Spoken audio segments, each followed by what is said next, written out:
Hello दोस्तों, आप सभी का हमारे YouTube चैनल फास्ट कैलकुलेशन में स्वागत है। तो इससे पहले की वीडियो में हमने निर्देशांक ज्यामिति का सामान्य परिचय आसान भाषा में समझ लिया था। आज के इस वीडियो में हम अपनी प्रश्नावली 3 को आसानी से सॉल्व करेंगे। तो चलिए बिना किसी देरी के अपने इस वीडियो को स्टार्ट करते हैं। पहला प्रश्न दिया गया है, निम्नलिखित प्रश्नों में से प्रत्येक प्रश्न का उत्तर दीजिए। कार्तीय तल में किसी बिंदु की स्थिति निर्धारित करने वाली क्षैतिज और ऊर्ध्वाधर रेखाओं के क्या नाम हैं? तो ये हमको बताना है कि जो कार्तीय तल होता है, कार्तीय तल जो हमने आपको बताया था कि जो प्लस जैसा बनाया था, इस टाइप से मैंने आपको बताया था कि ये प्रथम चतुर्थांश होता है, ये द्वितीय चतुर्थांश होता है, ये तृतीय चतुर्थांश होता है और ये चतुर्थांश होता है, ये बताया था। ये आपका x होता था, ये x डैश होता था, ये y होता था, ये y डैश होता था। तो ये सारी चीज़ें जो थीं, ये इसी पूरे तल को इसे क्या बोलते हैं? कार्तीय तल बोला जाता है।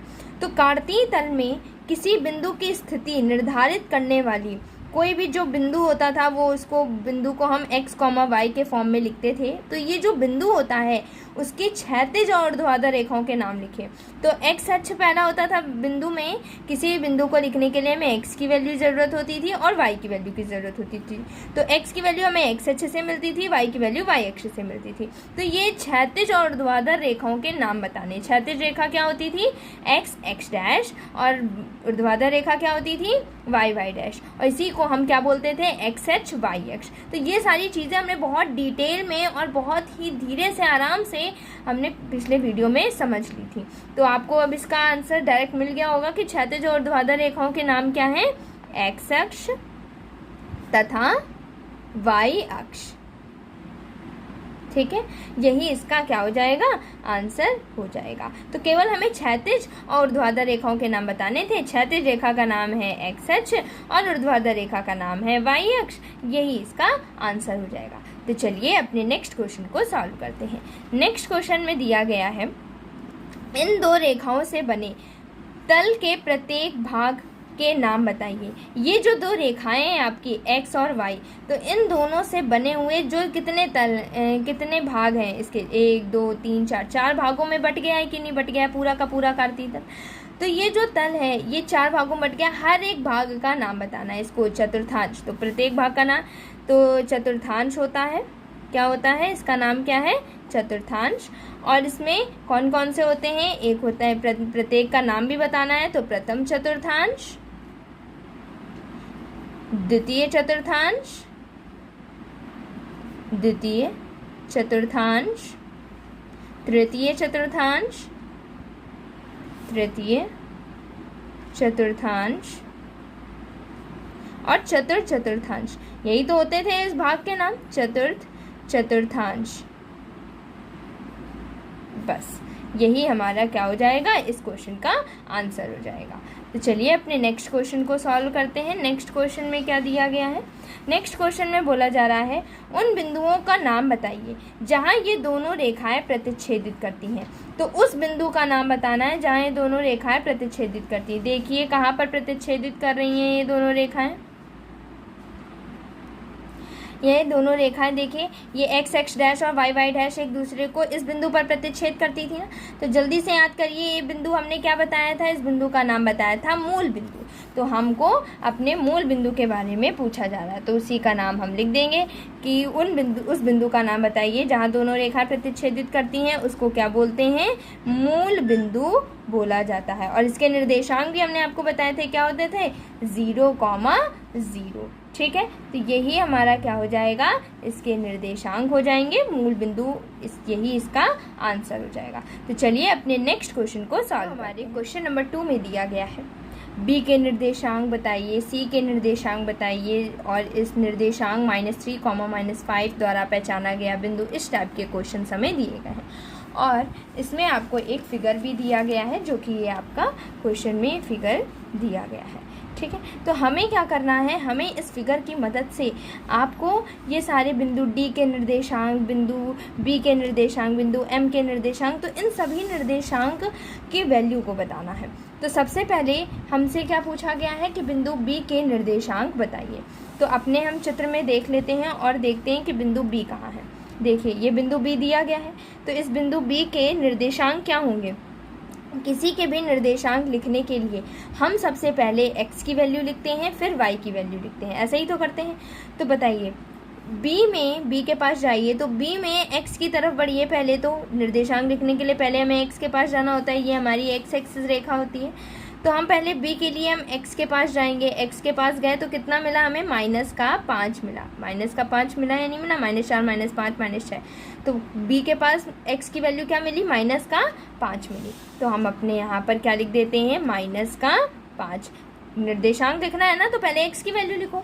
फिर उसके बाद y के पास जाते हैं, y हमारा ये है, तो y के पास जाएंगे तो हमें क्या मिला, 2 मिला। तो अब हम -5, 2 ये बिंदु B के निर्देशांक हो जाएंगे। अब इसी तरीके से अब हम आते हैं बिंदु C के निर्देशांक के लिए। तो अब अपने हम चित्र में देखते हैं कि बिंदु C कहाँ दिया गया है। तो बिंदु C को हमने देखा, ये दिया गया है बिंदु C। अब बिंदु C के लिए भी हम क्या करेंगे, पहले x के पास जाएंगे, फिर बिंदु C के लिए y के पास जाएंगे। तो बिंदु C के लिए हम x के पास जाते हैं, x के पास गए तो कितनी वैल्यू हमें मिली, 6 मिली। और y के पास गए तो हमें कितनी मिली, -5 मिली। तो बिंदु C के निर्देशांक क्या हो जाएंगे, बिंदु C के निर्देशांक हो जाएंगे 6, -5। यही इसके निर्देशांक हो जाएंगे।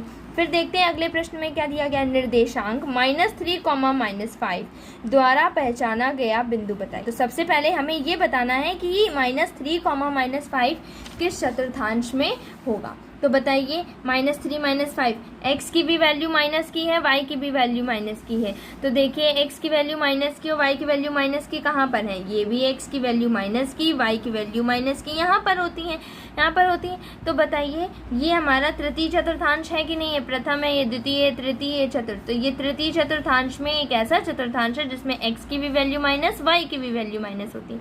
तो हमारे तृतीय चतुर्थांश में ही -3, -5 मिलेगा। देखते हैं -3, x में तो -3 चाहिए, y में -5 चाहिए। तो इन दोनों -3 को आगे बढ़ाया, -5 को आगे बढ़ाया। कौन सा पॉइंट हमें मिल गया है, हमें मिल गया है बिंदु E।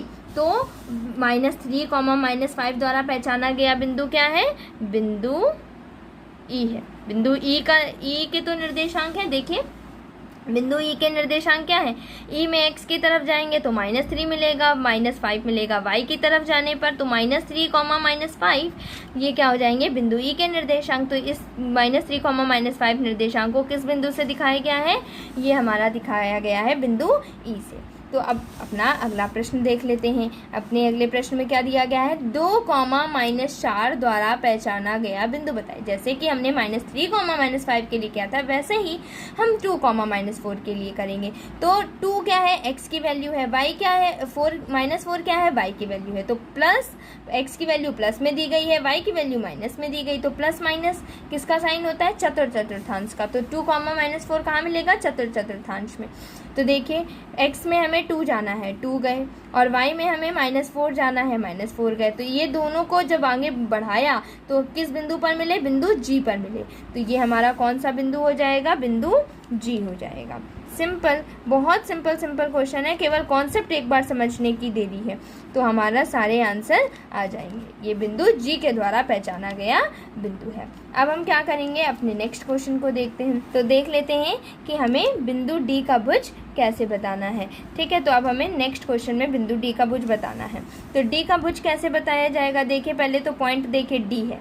अब D भुज मैंने बताया था कि जो भी x एक्सिस पर वैल्यू होगी वो हमारी क्या होगी, भुज होगा, और जो y एक्सिस पर वैल्यू होगी वो हमारी क्या होगी, कोटि होगी। तो हमारी D के पास पॉइंट में D में, बिंदु D में x की वैल्यू क्या है, बिंदु D के लिए x की वैल्यू क्या है, 6। x की वैल्यू के पास जाइए, यहाँ पर x की वैल्यू मिलती है और यहाँ पर y की वैल्यू मिलती है। तो x की वैल्यू के पास जाना है, x की वैल्यू हमें क्या मिली है, 6। तो बताइए बिंदु D का भुज क्या हो जाएगा, बिंदु D का भुज हो जाएगा 6। ठीक है, अब बिंदु H की कोटि, बिंदु H सबसे पहले तो ढूंढो कि बिंदु H है कहाँ हमारे पास, ये हमारा बिंदु H रहा। अब बिंदु H में कोटि ढूंढनी है, मतलब हमें कौन सी वैल्यू चाहिए, y एक्सिस वाली कि x एक्सिस वाली, y एक्सिस वाली। तो कोटि H बिंदु में y की वैल्यू कहाँ पर मिलेगी, y एक्सिस पर, ये हमारी y एक्सिस है। तो देखते हैं y के पास वैल्यू क्या है, ये हमारी है -3। तो हमारी बिंदु H की कोटि क्या हो जाएगी, -3 3 हो जाएगी। माइनस का 3 क्या हो जाएगी, बिंदु H की कोटि हो जाएगी। नेक्स्ट क्वेश्चन, बिंदु L के निर्देशांक बताइए। सबसे पहले तो L ढूंढ लीजिए कि L हमारा है कहाँ। यहाँ पर हमारा बिंदु L दिया गया है कि नहीं दिया गया है, तो इस बिंदु L के हमको क्या बताने हैं, निर्देशांक बताने हैं। तो देखिए बिंदु L के निर्देशांक कैसे, अब यहाँ पर x में तो कहीं पर जा ही नहीं रहा है। देखिए b के लिए तो हम जा रहे थे x के पास y के पास, लेकिन हम बिंदु L के लिए हम x के पास तो कोई वैल्यू ही नहीं दी गई है ना, केवल y पर ये बिंदु लगा हुआ है। तो यानी जब x की कोई वैल्यू ही नहीं है, इसका मतलब x की वैल्यू क्या होगी, 0 होगी। और y की वैल्यू क्या होगी, y अक्ष में बिंदु L किस पॉइंट पर लगा हुआ है, 5 पर लगा हुआ है, तो ये हमारी y की वैल्यू हो जाएगी 5। तो 0,5, तो इस बिंदु के निर्देशांक क्या हो जाएंगे हमारे, 0,5 हो जाएंगे। फिर इसके बाद बिंदु M के निर्देशांक बताइए। अब M के निर्देशांक जल्दी से M ढूंढिए कहाँ पर है, ये है ना हमारा M। अब बिंदु M के निर्देशांक, M के लिए भी हम कहीं नहीं जा रहे, देखिए यहीं पर पॉइंट M बना दिया गया। अब इस पॉइंट M में कहाँ पर y की वैल्यू मिल रही है, हमको नहीं मिल रही है, y के लिए हम कहीं जा ही नहीं रहे हैं।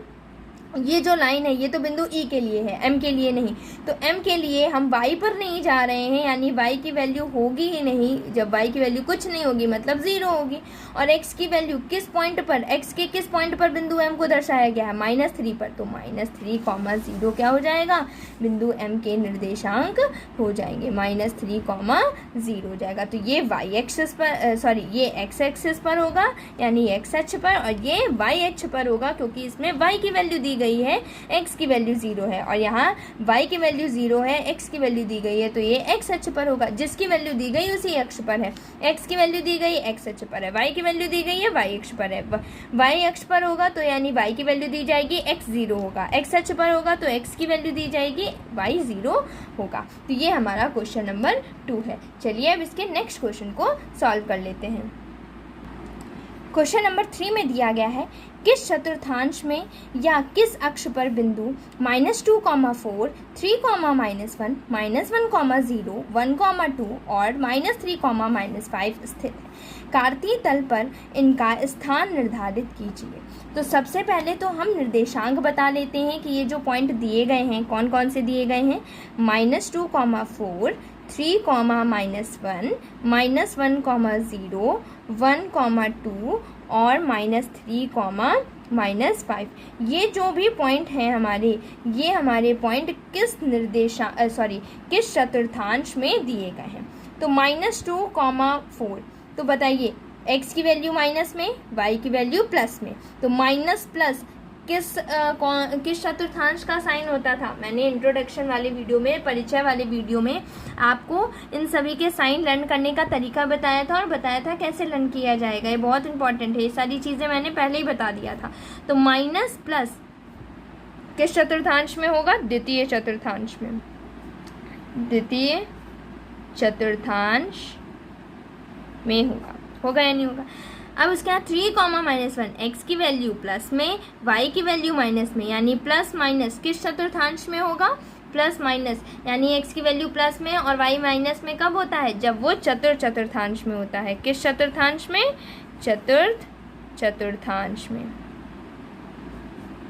-1,0, अब इसमें हमें चतुर्थांश बताना है, लेकिन जब भी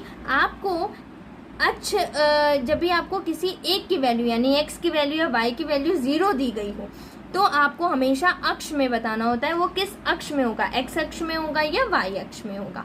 तो देखिए हमने आपको अभी इसके पहले वाले क्वेश्चन में बताया था जिसकी वैल्यू दी गई उसी अक्ष में है। किसकी वैल्यू दी गई, x की वैल्यू दी गई ना, तो x अक्ष में होगा। और कौन सी दिशा में, x अक्ष में तो 2 दिशाएं थी ना, एक धनात्मक दिशा जिसमें x की सारी वैल्यू प्लस की थी, और एक थी ऋणात्मक दिशा जिसमें x की सारी वैल्यूज माइनस में थी। तो ये देखिए x की कौन वैल्यू किस में दी गई है, माइनस में दी गई है ना, यानी x अक्ष में तो होगा क्योंकि y की वैल्यू 0 है, x की वैल्यू दी गई है, तो ये x अक्ष में तो होगा, इसमें तो कोई दिक्कत नहीं है। लेकिन वो किस दिशा में होगा, ऋणात्मक दिशा में होगा, x अक्ष की ऋणात्मक दिशा में। कहाँ पर होगा, x अक्ष की ऋणात्मक दिशा में होगा। 1,2 यानी x की वैल्यू भी हमें प्लस में चाहिए और y की वैल्यू भी प्लस में चाहिए। तो बताइए x और y दोनों की वैल्यू प्लस में चाहिए, यानी प्लस प्लस किस चतुर्थांश का साइन होता है? वो होता है प्रथम चतुर्थांश। वो कौन सा चतुर्थांश का साइन होता है? प्रथम चतुर्थांश। अब -3, -5 दोनों वैल्यूज माइनस में चाहिए, तो जब दोनों वैल्यूज प्लस में होती है तो प्रथम चतुर्थांश, दोनों वैल्यू माइनस में होती हैं तो वो क्या होता है? तृतीय चतुर्थांश में होता है। किस चतुर्थांश में होता है? तृतीय चतुर्थांश में होता है। तो चलिए हमने ये तो बता दिया कि एक किस अक्ष में होंगे या किस चतुर्थांश में होगा। अब हमें कार्तीय तल में बताना है, इसको कार्तीय तल में इनका निरूपण करना है। तो कार्तीय तल कुछ नहीं है, जो हमने प्लेन बनाया था प्लस के साइन का, इस टाइप का कुछ ऐसा डायग्राम बनाया था, इसी को हम कार्तीय तल बोलते हैं और इसी में हमको अपने इन पॉइंट को क्या करना है? दर्शाना है। तो चलिए हम अपने इस बेसिक स्ट्रक्चर को यानी प्लस के साइन को ऐसे बना लेते हैं, कार्तीय तल को सबसे पहले बना लेते हैं, तब इन बिंदुओं को हम कार्तीय तल में दिखाएंगे। तो यहाँ पर हमने अपने कार्तीय तल को बना लिया है। तो अब हम 1 बाय 1 अपने बिंदुओं को इस कार्तीय तल में दर्शाते हैं। तो पहला बिंदु हमें दिया गया है -2, 4। तो -2, 4 में सबसे पहले ये देखिए कि x की वैल्यू क्या है? -2, 4 है ना, ये क्या है? -2, 4। तो ये होती है x की वैल्यू, ये होती है y की वैल्यू। तो x में हमें कितना चलना है? -2। तो -2 कहाँ पर मिलेगी x की वैल्यू? ये, तो ये मिलेगी x की वैल्यू -2। और y में कितना चलना है? 4। तो y में ये 4 मिलेगा। तो इसको हमने आगे बढ़ाना है और y को हमने आगे बढ़ाना है। तो पहले x को आगे बढ़ाइए। x को हम अगर आगे बढ़ाएंगे, डॉटेड लाइन से ही हम बढ़ाएंगे, और y को अगर हम आगे बढ़ाएं,